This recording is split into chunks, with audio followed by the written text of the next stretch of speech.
जय जगन्नाथ। मुई कोसलर शब्दटा शुणिया को बहुत भल लगुच आउ सुंदर भी लगुच, किंतु भाई माने ओडिशा आमर ओडिया पिला आमे पश्चिमांचल हो कि पूर्वांचल हो कि दक्षिणांचल हो कि उत्तरांचल हो आम ओडिशा रे रोचे।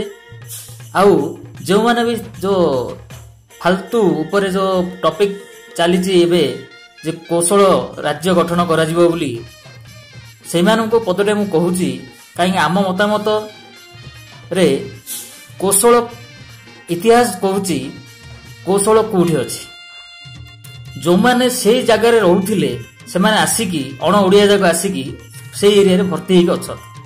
तो से माने स्थिर करूचंदी कोन लोकन को उकसौचंदी सेठिकार कि आमे कौशल राज्य गठन करिवा।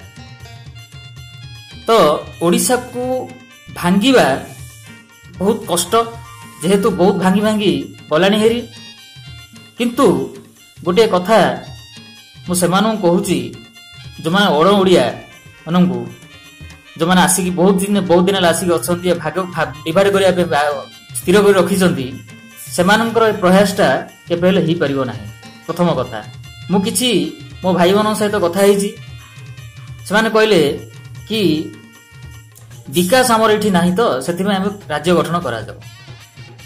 ठीक अछि, विकास जदि नाही दम रे सहित लागिबा पड़िबो, लढिबा पड़िबो। ए सरकार जो दल दुकान मानकर सरकार जो चलीची आ घर भंगा सरकार मानकर चलीची, सेमान विरुद्ध लड़ाई कर कि हमको आमर सबु जिल्ला को विकास करा जाऊ, विकास पछर लागो।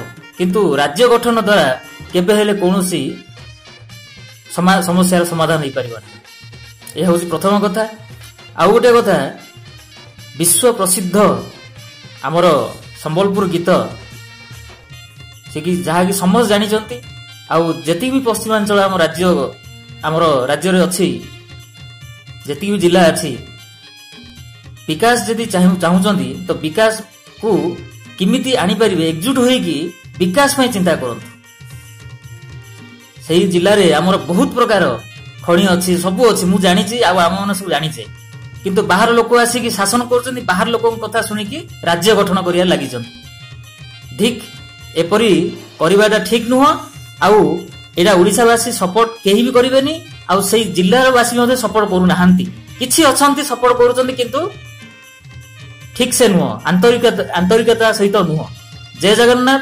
भल लागिले ओडिया पिला हिसाब रे, ओडिशा वासी हिसाब रे ए वीडियोटा को शेयर करंतु आउ सपोर्ट भी करंतु कि दिखंड न करा जाऊ। जेमिति कि घरे आमे जदे पुओ पिला बाहा गले जेमिति घर चेंज कर दबा, अन्यटे रहिबा चिंता करंती, सेमानको एई टाइप रो चिंताधारा पई सेमाने केबे हेले ठीक हे परिबेनी। भल लागिले शेयर करंतु। जय जगन्नाथ। वंदे उत्कल जननी।